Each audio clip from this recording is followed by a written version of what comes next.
افقہ الفقہا قاضی القضات فی الہند حضرت علامہ شاہ اختر رضا خان مدد اللہ العالی، جن کو ہم نے آپ نے نہیں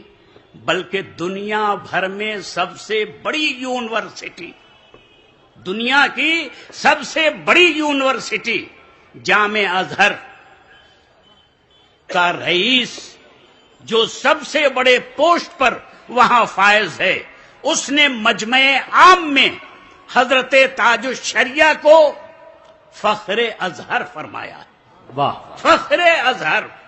آج تک جتنے بھی یہاں سے فارغ ہوئے، اس پر اگر ازہر فخر کر سکتا ہے تو وہ صرف اختر رضا کی ذات گرامی ہے، سبحان اللہ، سبحان حضرت تاج الشریعہ کی ذات گرامی ہے۔ نعرہ تکبیر، کرے گا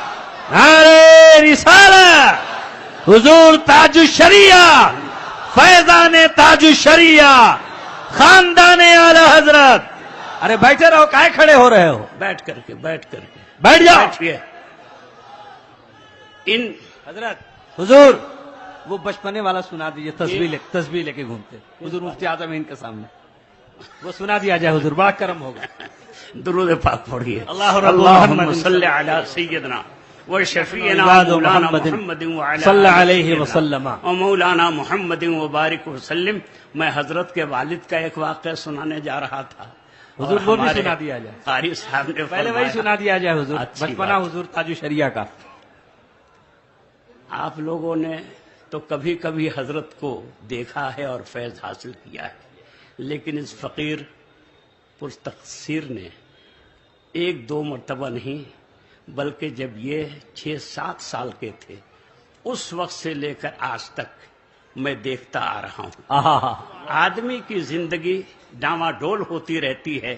حالات بدلتے رہتے ہیں، لیکن یہ شخصیت وہ شخصیت ہے کہ جو کرامت 7 سال کی عمر میں ان کے اندر دیکھنے میں آئی وہ آج بھی نظر آ رہی ہے۔ اللہ اللہ، اس میں تبدیلی ہم کو نظر نہیں آتی۔ جب یہ 7-8 سال کے تھے، میں حضور مفتی اعظم ہند کے سیدرے میں جو 3 دروازے والا بیٹھک ہے اس میں حضرت بیٹھتے تھے 2 زانو، ہمیشہ ہر وقت ایک ہاتھ پر کاغذ، دوسرے ہاتھ میں قلم، اور ایسے لکھتے تھے، نیچے کچھ نہیں،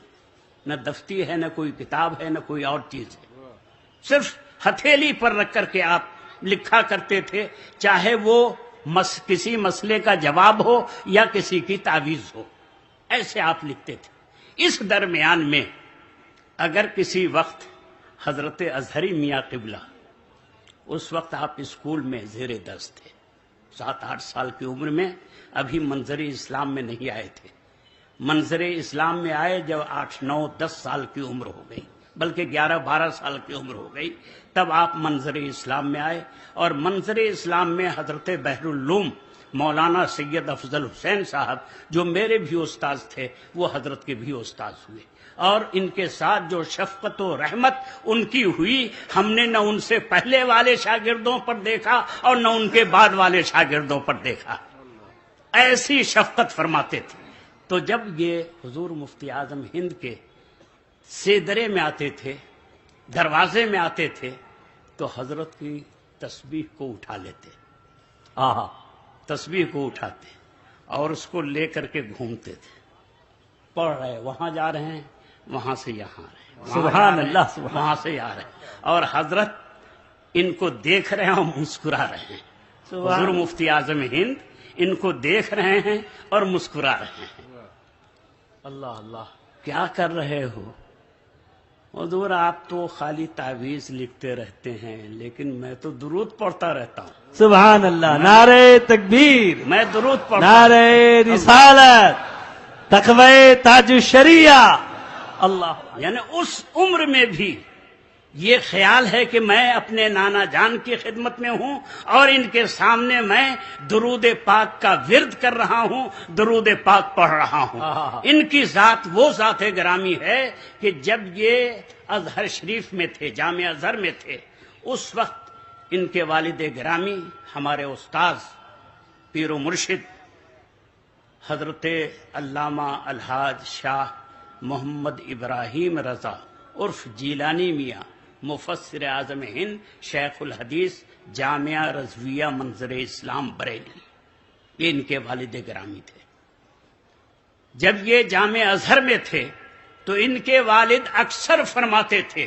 اس بات کو بھی گوشے ہوٹ سے سنیے، اکثر فرماتے تھے میرا اختر ابھی جامع ازہر میں ہے، ان قریب وہ سنیت کے آسمان پر طلوع فرمائے گا، طلوع کرے گا، اور جب وہ طلوع کرے گا تو اپنے قریب آئیں گے اور دشمن دور بھاگیں گے، اپنے قریب آئیں گے اور شیطان دور بھاگیں گے۔ یہ ان کی پیشن گوئی تھی، یہ ان کا فرمانا تھا۔ اور جب اللہ تبارک و تعالی نے ان کو مقام قطبیت عطا فرمایا ہے کہ ساری دنیا ان کے پیچھے جا رہی ہے، تو وہ بات جو انہوں نے فرمائی تھی آج واضح طور پر ہمارے سامنے نظر آتی ہے۔ واضح طور پر ہم دیکھ رہے ہیں کہ جس کے دل میں سنیت ہے، جس کے دل میں بریلویت ہے، جس کے دل میں اعلی حضرت کی محبت ہے، جس کے دل میں مفتی اعظم کی محبت ہے، جس کے دل میں حجت الاسلام کی محبت ہے، وہ ان کے قریب ہو رہے ہیں، اور جس کے دل میں یہ چیزیں نہیں ہیں وہ دور ہو رہے ہیں۔ جو ان کے والد نے فرمایا تھا وہ چیز ہمارے سامنے آ رہی ہے، اور انشاءاللہ تبارک و تعالی جو شخص ان سے محبت کرے گا، ان کے دامن سے وابستہ ہوگا، ایسی چادر ان کے سر پر ہے، ایسا